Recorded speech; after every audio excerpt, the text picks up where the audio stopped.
What's up, guys? The red light is on. Gee, it's episode 18. 18! I was just about to ask. I'm like, Bro. a little bit lost here. It's fight camp brain. I don't know where I'm at. Fight camp brain. Dude, you 3.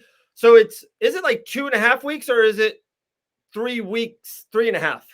Yeah, it'd be 2.5 from today. Damn, dude. Like that, like you're kind of there. Like it's over. Like it's here. It is, but it isn't. I feel like right now is really like the thick of fight camp when we're really like pushing the pace. I'm doing like 5-5s 3 times a week right now. So hard rounds in the cage. And I feel like these last 2 weeks are really like the hardest weeks of fight camp. Next week, it's not going to be as hard, but we're still just going to be more focused, I guess. And then the week after that, obviously, it's a little bit more weight cut and drilling and just really focusing on game planning. So I'm like, I feel like this week really especially has been the hardest week of fight camp. So we're close, but it feels very far away right now. I feel you. And I did a horrible job like introducing Dave Van Auken, and that is UFC record holder, one of the most savage fighters in the history of the female flyweight division, Gillian the Savage Robertson. There we go. I feel good now. I feel like we nailed that. We had the awesome intro.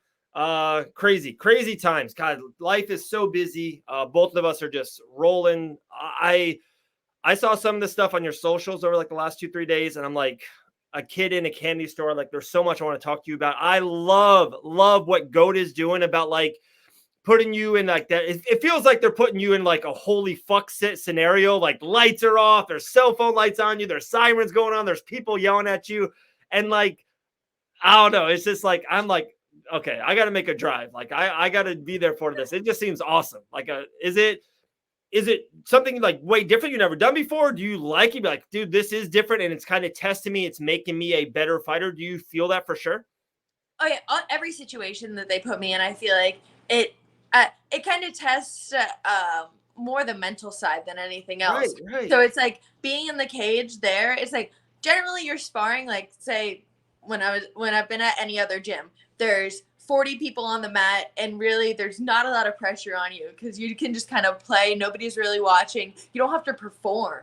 And then once you get in the cage under the big lights, it's such a huge difference. But for here at this gym, it's like when you do your cage rounds, the coach is watching, everybody's watching. It might be on Instagram, whatever happens. It's like, you know that there's a lot of pressure in that moment. So there's definitely a lot more pressure to perform just for your cage rounds. So a lot of times I'm sitting there on the side, like I can feel my heart pounding. I'm getting nervous just like I would pre-fight just to walk into the cage in my gym. So it's like to experience that every single day, I feel like is just a blessing on its own, getting those like pre-fight nerves. But also, like you said, after the cardio that we do post sparring. So that was after 5-minute rounds in the cage. Then it was me and Roy Echeverria, who's fighting on the Contender Series 3 days after me. Yeah. We did what Awesome calls going to hell. So it's you're either on the bag doing wrestling on the wall or doing wrestling in the open, and just keep on switching in between just a circuit for 5 minutes with, like you said, the lights flashing, everybody around you. It really just trying to increase the pressure, make you really push the pace. When you feel like, when you know the camera's on you, you feel like you have to push it, really go harder. So it doesn't give you that opportunity to breathe and really pushes the cardio. And it's exactly what it sounds like. It's going to hell. Jeez. That's like, okay. All right. So guys, that was episode 18 of Mic Cuddles. We had that shit's so good. Like, I don't know why the more and more I get into this side of it and just seeing stuff and seeing more gyms, like I was in Albuquerque this past weekend at Jackson Wink, and that was just like, that gym blew me away. Like every other gym has like their own thing, right? Their own quirk or their own like reason. One, they had 2. Have you been to Jackson's in Albuquerque? No, I actually haven't. That's one of the few gyms I feel like I haven't gotten. I know you've been to a lot. Like you've been to way more than I have. Like a couple things about that gym I just love. One, they had not 1 but 2 UFC pay-per-view octagons. They were humongous, Gillian. And then not even that, like I felt other cages and other regional show cages, and then you feel the UFC cage. It's totally different, and you know that. Like it was the real deal. And then like the thing that really got me, so like over Jackson Wink, like they have like their rooms, like their dorms, and there's like they have upwards of 40 different fighters staying in there weekly, monthly. One person's been there for like 8 months. They call him the Godfather upstairs. Like people like live up there, and it's just like they want to make it. It's their home. They come down, they train, and it's awesome. It blew me away. It was a dope gym. Loved it. I feel like a lot of those big gyms are really just like cool, cool facilities. I remember even being at ACT, I'm like, they have the dorms upstairs, just a huge facility, awesome to have all that training space. But I'm like, for me personally, I'm like, I feel like you lose a lot of the, I guess, individualization in those big gyms. It's like they're really, really cool facilities, but it's like it's hard to get exactly the attention you need as a fighter in a lot of those big facilities. For sure. And like how many, it seems like a lot of guys, right? Especially like not a trend, but like, especially Connor's name comes to mind. And then when Rose and Usman did it, like they got it, like kind of broke away from those big gyms and really went to like a really small, tight gym, a coach that's on them. Like if you show up 5 to 8, that's your session for 3 hours. Like I'm with you for 3 straight hours. There's no multiple fighters. They bring in people in for you, for what you need, especially for that fighter camp. There's a lot of that. I think I don't want to say the way it's going to be. Like I do feel when the more money gets infused into the side of MMA, and it has been over, just say UFC used to make 3-3 when you start, and now like you start at 12-12 show and win. The more money that gets infused into the company, I would feel like more people don't want to be 1 out of 80 in a big gym, and there's nothing wrong with that. But like I would feel if I had more money, I want a personal trainer, like I want my personal coach, like I wanted, or at least a little bit of a team. And it seems like at GOAT, it's the best of both worlds. You have a team and you have multiple bodies that you can fucking go with, but then you have a lot of like, hey, gee, this is what we're doing today. A lot of one-on-one, a lot of personal connection, Even today, Austin actually gave a speech to the class saying he's like, that pretty much everybody needs to show up because a lot of times he's scheduling the program around you. And like, you might not even know it. So it's like, today he expected a certain fighter to show up who's fighting a really good grappler. So we did all submission defense during the going live and they didn't show up. So he gave the speech saying like, I'm doing this for you guys. I'm orchestrating class for you. So you guys need to be here too. Just kind of keeping us in check too, keeping us accountable. But it's like, it's like if you go to a gym, like a huge gym, like say like ATT or whatever, Jackson Wink or something like that, there's 100 people on the mat. They can't orchestrate the class for you. Right. It's like there's probably 15, 20 high level people on the mat here. And so he can focus on you specifically if you have a fight coming up, because it's not, there's a smaller pool. Right. Couple more things, especially with GOAT. One was who broke down like the session at the end of the class. You heard that loud voice, man, dude. You were like it was Mariah Carey. Your voice was just like overtaken with like power. I was like, dude, that's that's G. That's G. Right before class ended, Austin's like, "Oh, Gillian doesn't like to talk. You break it down." I'm like, "Oh, thanks." And then everybody's like, whenever I broke it down, they're like, "You say it like so politely, like you'd be saying like, oh, go chat on 3, please." 2020 Gillian Robertson would look herself in the mirror and be like, in 2022, August 31st, I'm doing my own podcast and then breaking down at a crazy ass in your face gym. You would have laughed. Like you would have been like, come on, like I'm not going to do that. That's not me. Oh yeah, it's definitely evolving. All out of my comfort zone, but that's my life. I like to put myself out of my comfort zone. For sure. Like that is absolutely the best way to grow. Like, some people can do the same thing over and over again and like you would plateau. It just makes sense. If you just do the same thing over and over again, you will plateau. And that's why in any industry, in the MMA industry, a fighter, whatever, you have to go and adapt and change and fly and go to different things and meet new things and go to new gyms, whatever. So crazy. So before we kind of get into, I do want to talk about Titan, and it looks like GOAT had a good week there, some Contender Series stuff. And I think SD, didn't you and me commentated his fight, or we saw him at the fight?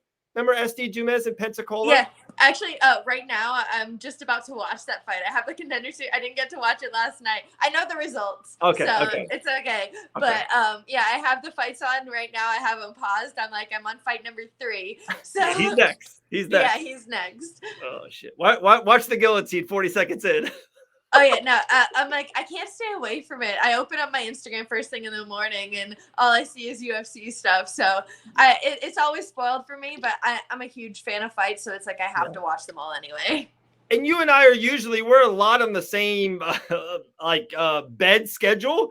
But even you, Gillian, like beat me to the text this morning. It was early. I was like, "Whoa, Gillian is up." It was like 6:20. You're like, "We're manufacturing our podcast time," and I was like, "Whoa, I'm just getting up." I know I had a birthday excuse. The wife let me sleep in just a little bit, but I looked at my phone. I was like, "Okay, Gillian wants to do the podcast today at 6:20 a.m." I love it. Oh, that's every day for me. I start training at 8 a.m. in Miami. So I have an hour 15 drive, depending if there's traffic or not. So I have to be ready for at least an hour 15 drive. So I'm usually up at 6 o'clock, leaving my house at 6:45. And which are like, with that just being said, like I didn't think we are going to go here with it, but do you think in the future you're going to move closer to the gym, or you really like where you're at and it's part of life and the travel is the travel? Currently I'm also working with Dean in West Palm. Right.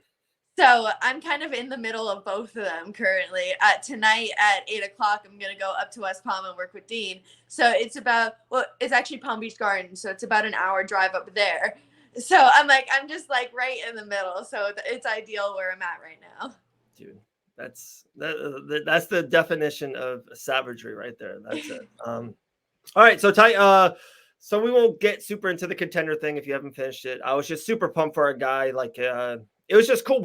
I've called his fights and just been around him a lot, and to kind of see him on that level, and you'll see him like he looked like he definitely belonged. And afterwards, like sometimes you can tell when like people kind of pop off the screen, if that makes sense, if you know what I mean. Like he kind of did that. He pops off the screen. I was super happy for him. But Titan FC, talking about popping off the screen, seemed like you guys had a great night. Another guy that you and I both know, and I think we did call his fight together that one time at Island Fights, was Juan Alvarez. He won his professional debut, doing his thing inside the cage and outside, but I was happy for him. Yeah, no, Juan had an absolutely amazing performance out there. Didn't really get to spar a lot through his fight camp, but I think it was like probably 8 weeks ago, he took a flying knee accidentally in sparring. Oh. So it's like he didn't really get a lot of preparation, but for his professional debut, went out there, performed against a guy who, the guy he fought is probably going to win a lot of fights that he shouldn't win just because he's tough as shit. Yeah. He was so tough, taking flying knees to the face, elbows, whatever. This guy was just walking through everything. Yeah. Like you could hit him with a brick and he wasn't going to fall. But Juan went out there and just performed. Yeah, that's awesome. That's sick. And then the rest of the night looked good too. The rest of the night we had Josh Mercado had his professional debut right after that too. Yeah, went out there, I hear a lot of good things about him. I've been hearing about him for a little bit. I'm a big Florida guy, and I think he's got a huge future. Like that kid's a stud. Oh yeah, no, he went out there and really probably top performance of the night. Well, one of the top performances of the night for the Goat Shed, I feel like. Just went out there and just executed his game plan. Gus Villamil fought after that. Got, I think, like 9 takedowns in the fight. It was just constantly just being able to work his wrestling beautifully and throughout the whole fight. And then, unfortunately, in the main event, we had Adrian Garcia, who it ended up being a draw. Yeah, it was a good fight. Honestly, definitely fight of the night. Just exciting pace through the whole thing. But it was like wrestling, they were striking, jiu-jitsu, whatever. They were both very talented fighters, and obviously it showed ending up in a draw. That's sick. That's crazy. All right, wild. All right, so I'm ready to have like a little bit of therapy session. So I was out there in Albuquerque, and big reason we were hoping, even have maybe a guest on today. Taylor Starlin, our friend, she was in the main event for a championship. Courage, insane to do what she does. did not go her way. She's not happy about it, and no one is, and it is what it is. It feels good, I guess, maybe just to talk about it.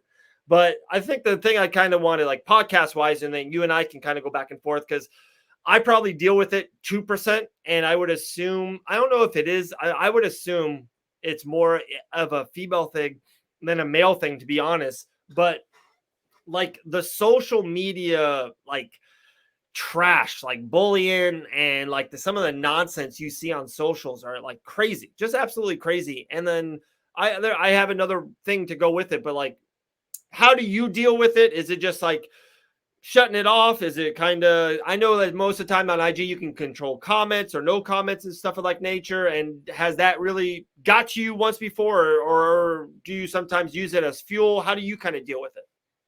I typically just don't look at it. Like I try to avoid it, try not to, because it's like there's a lot of people who have nothing better to do with their time, Right. but say evil things on the internet. Yeah. And it's like the amount of times I've had people tell me to retire, like, I don't know, just there's so much hate out there, and it's like, honestly, like I said, I really try not to look at it at all. I'm not going to throw them under the bus. So there was one of my previous opponents who her corner came up to me. Like I saw him at an event like months later, and he was like, "Oh yeah, after that fight, I saw the terrible things people were saying about you. Like you should retire, and then this and this." And I'm like, "Oh, thanks for pointing it out." Oh my God. Oh, I'm like, God. I try to just like avoid all that, and yeah, just keep on moving forward. It's the same way I just try to be like, it's over, we're done with, and it's moving forward. So I just keep on trying to post positive stuff, keep on trying to keep everything positive in my life, and take that next step forward. And like, I always say this, and I feel with doing stuff out in the public and everything I do, I talk or a video, it's out there for the world to see. So it's like, I still think it's nowhere near you guys, especially you and Taylor, right? And it's nowhere near, you guys have such a big following, and your platform is so huge. You fought, we joke about it all the time, how we have UFC records, but you legitimately have a high-end UFC flyweight record. There's like, that's very, very hard to do. That means you've had to put in unbelievable work and time and have this platform to do it. And it's just, it's wild to me that people can, like you said, come after people that are like, this is what you love to do in your dream. And even I think there's 860 fighters signed in the UFC, and there's 10 or 12 champions. So like, they could even say out of those 860 that are living their dream, and you saw even last night on the Contender, when you do get signed, how happy you are and how bliss you are, and like, it is a dream come true. Like, it's wild that if that person loses at the next level in the UFC, where sooner or later everyone loses in the UFC, unless if you're not named Khabib Nurmagomedov, like, people trash on you too. Like, you are going out, living out your dream. Like, dude, Gillian, life could be so easy. Like, you could go back, you go to Chili's, and you can be a hostess, just like 98% of America, and live a normal life. But like, you're living out a dream life. And people come to me, and I think like I'm so small or minute, but they're like, Dave, like, what you do is awesome. And I see you, like, how did you meet this person? And oh, that show with that person is great. And it's like it's hard. And like, I'm like, this is a dream of mine to do, and even at a higher platform, and I'm trying to live out a dream. So like, it's crazy that people will bash people trying to live out their dream. Like, it's wild. Like, if you just say that out loud, it's like so fucked up. It's crazy, right? Well, I feel like a lot of it just comes from a jealousy point of view.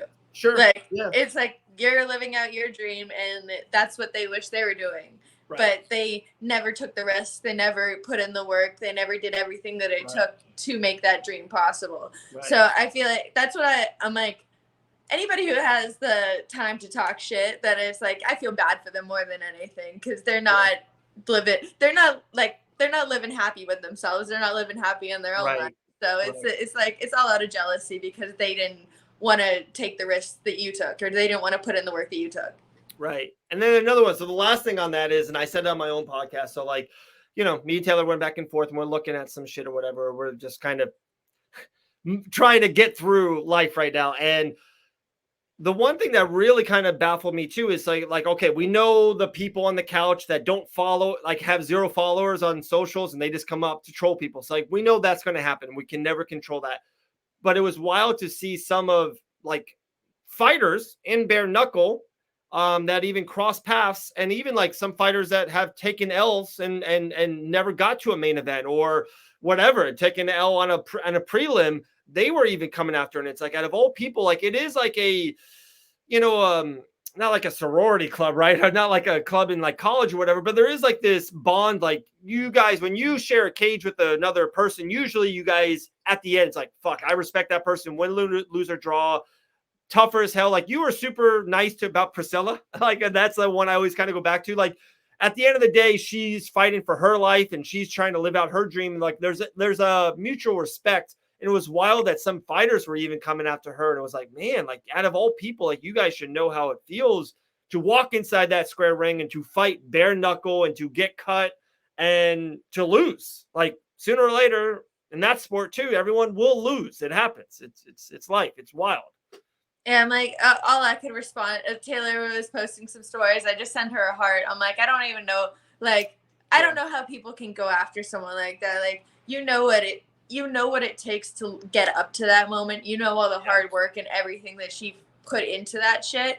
And it's like if somebody has a bad day at work, nobody really cares. But this is her one bad day at work, and now the whole fucking world gets to see it. Yeah. So it's like that shit sucks, and it's hard to take. And it's like you said, like you're already getting enough shit from trolls and not fans, but like people who like what people on the couch who want to talk. It's like as a fighter, like show her some respect. Yeah, for sure. And like, you know me, I send it to you all the time. It's actually like my emoji for you is that blood emoji. It's like same thing. Like, you know, our dear friend Hannah Goldie as well. Like it was a bad loss. She's not happy with it. And there's like, and like, I'm not fake either. Like, and you know, you and I have talked through that. Like, I'm not going to like sugarcoat. I'm not going to lie to you falsely. Like, it sucks. Like I have her back. I support her. Like we just got to move forward. Like it's just time to move forward and move on. And it's like, I just send the blood emoji. Like you said in hearts, I just send the blood emoji. It's like, hey, I got you, but we got to move forward. It's crazy. Yeah. Crazy. No, right. I'm like, I feel like sometimes it's literally other people who make a loss worse for me. And like, it's everybody texting me, whether it's hate or a lot of times it can be love, but I'm like, I'm just trying to get the fuck over this. I don't want to think about it anymore. So people will be texting me and be like, oh, it's okay, you'll move on. I'm like, I'm already moved on. I'm on to the next fight in my head. Like, let me move on. The blood emoji, it's perfect. It's like one thing, it shows that you care, but it's like, okay, I can see it and move on really fucking quick. It's like, okay, oh, Dave supports me, bye. Like exactly, that's all you need. There you go. The old blood emoji moves on. Man, 23 minutes, about to do it, dude. Gillian, like you seem in very tip-top shape. The arms are out and about. Seems like so. Where, and you don't have to say this if you don't want to, but like where, if a perfect weight, and I know like you're not the biggest fan of weight cutting, especially that week. You don't want to go through that agony of the week. Where would you want to be at weight wise? Like a 10 over, 12 over? Is that you feel good and comfortable about? 10 over. I'm like, I wish I'm not even close to 10 over. Yesterday after sparring, I got out the cage and I was 129. So we're about 4 over right now, or 3 if you want to take the pound allowance. Yeah, that is nuts. Yeah, I'm not too worried about making weight. I've been dieting pretty strict. Like, I'm not starving myself at all. I'm not going hungry. I'm eating just healthy meals. So just a lot of greens, proteins, and then I've limited carbs to once a day right now.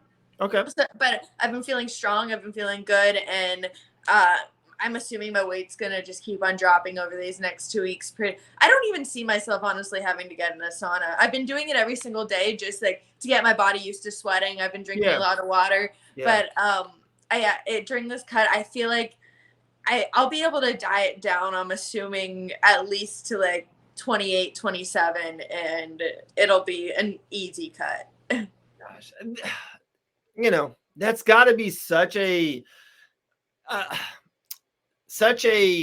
mental, such a good, I don't know how to say this. I talk for a living, Jillian. Like, it's got to be such a great mentally off you, like not to strain about it. Cause we know people all the time that they go into that last week and that's all they can think about. That's all that's on their mind. They don't even give a fuck about the fight, who they're fighting. They're like, okay, I'm 16 over. By Wednesday, I got to get to 8.